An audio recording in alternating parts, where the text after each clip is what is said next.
بسم اللہ الرحمن الرحیم۔ محترم ناظرین، السلام علیکم۔ مور کو جنت سے کیوں نکالا گیا؟ مور جتنا اب خوبصورت ہے، اس سے کئی زیادہ جنت میں خوبصورت تھا۔ مور کی خوبصورتی پہ سبھی پرندے فدا تھے۔ ان سب خوبیوں کے باوجود مور کو ایسی کون سی خطا ہو گئی تھی جس سے اللہ تعالیٰ نے مور کو جنت سے نکال دیا؟ اللہ تعالیٰ نے جب حضرت آدم علیہ السلام اور اماں حوا کو پیدا فرمایا، اس کے بعد اس کو جنت میں بھیج دیا۔ وہ دونوں جنت میں بہت ہی پرسکون رہتے تھے، بہت ہی لذیذ میوے پھل کھایا کرتے تھے، لیکن ایک اناج جس کو کھانے سے اللہ تعالیٰ نے منع فرمایا، وہ اناج گندم تھا۔ چونکہ شیطان حضرت آدم علیہ السلام کی وجہ سے ہی جنت سے نکالا جا چکا تھا، اسی وجہ سے شیطان کی حضرت آدم علیہ السلام سے دشمنی ہو گئی تھی۔ شیطان یہ چاہتا تھا کہ وہ کسی بھی طرح حضرت آدم علیہ السلام کو جنت سے نکال دے اور ساتھ میں اماں حوا کو بھی جنت سے نکال دے۔ جب شیطان کو یہ خبر ہوئی کہ حضرت آدم علیہ السلام کو تمام میوے کھانے کی اجازت ہے لیکن گندم کھانے کی اجازت نہیں، تو انتقام کی آگ دل میں لیے جنت کے دروازے کے پاس بیٹھ گیا اور 300 سال تک وہاں پر بیٹھا رہا کہ کوئی جنت کے دروازے سے باہر آئے اور شیطان اس سے بات کر سکے۔ لیکن ایک دن اچانک سے مور جنت سے باہر آ گیا۔ شیطان اس کو دیکھتے ہی بہت خوش ہوا۔ شیطان نے پوچھا، اے خوبصورت پرندے، تم کون ہو؟ مور بولا، میں مور ہوں، اب تم اپنا تعارف کرو۔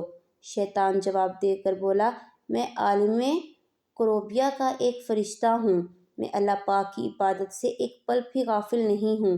میں چاہتا ہوں کہ میں جنت میں جاؤں، وہاں کی نعمتوں کا اپنی آنکھوں سے مشاہدہ کروں۔ شیطان مور سے کہنے لگا کہ تم مجھے جنت کے اندر لے جاؤ، میں تمہیں 3 ایسی باتیں بتاؤں گا جس سے تمہیں ابدی زندگی حاصل ہو جائے گی، تمہیں بڑھاپا یا بیماری نہیں آئے گی، تو ہمیشہ جنت میں ہی رہو گے۔ شیطان کی یہ بات سن کر مور لالچ میں آ گیا۔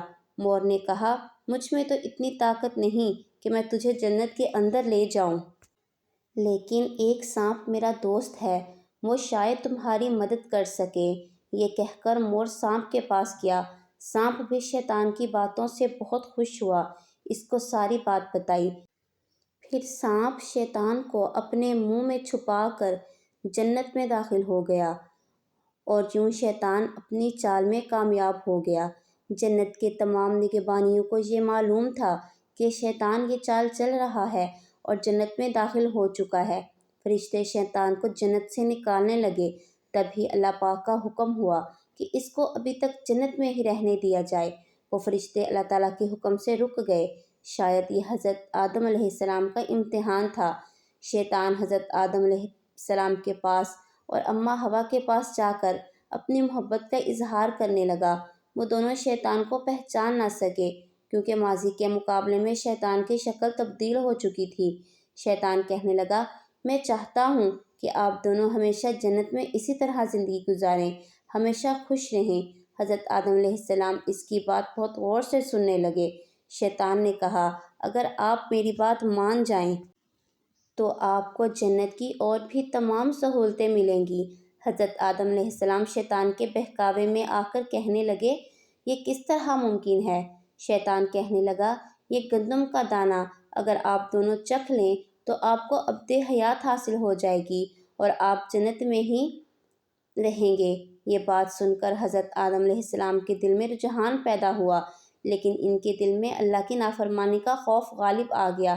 جبکہ اماں حوا شیطان کی باتوں میں آ گئیں، جس پر اماں حوا نے حضرت آدم علیہ السلام کو راضی کر لیا۔ پھر اس کے بعد ان دونوں نے اس گندم کے دانے کو چکھ لیا۔ جیسے ہی گندم کا دانہ ان کے اندر گیا تو دونوں کے سطر واضح ہو گئے، جس کے بعد دونوں اپنے اپنے سطر چھپانے لگے اور خوف خدا سے کانپنے لگے۔ اسی دوران اللہ تعالیٰ نے فرشتوں کو یہ حکم دیا کہ حضرت آدم علیہ السلام اور اماں حوا دونوں کو زمین پر اتار دو۔